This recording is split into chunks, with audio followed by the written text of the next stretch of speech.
தமிழக பாஜக முன்னாள் மாநில தலைவர் அண்ணாமலை அக்கட்சியிலிருந்து விலகியதை தொடர்ந்து இன்று மதியம் சமூக வலைதளம் மூலம் மக்களுடன் உரையாடினார். அப்போது பாஜகவிலிருந்து விலகியது ஏன் என்பது குறித்து விரிவாக எடுத்துரைத்த அண்ணாமலை வி த லீடர்ஸ் என்ற மக்கள் இயக்கத்தை தொடங்குவதாக அறிவித்தார். விருப்பமுள்ளவர்கள் அதில் இணையலாம் என்றும் அவர் கேட்டுக்கொண்டார். இளைஞர்களை அரசியல் படுத்தி வரும் 2031 சட்டசபை பொதுத் தேர்தலில் போட்டியிடவிருப்பதாகவும் அண்ணாமலை கூறினார். அவரது இயக்கத்தில் லட்சக்கணக்கானோர் சேர்ந்து வருகின்றனர்.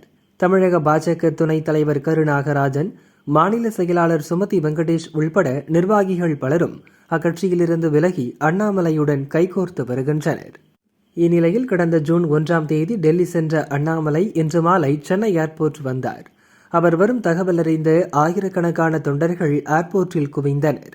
அண்ணாமலையை பார்த்ததும் உணர்ச்சி மிகுதியில் ஆரவாரம் செய்து எங்கள் தலைவரை வருக என வரவேற்றனர்.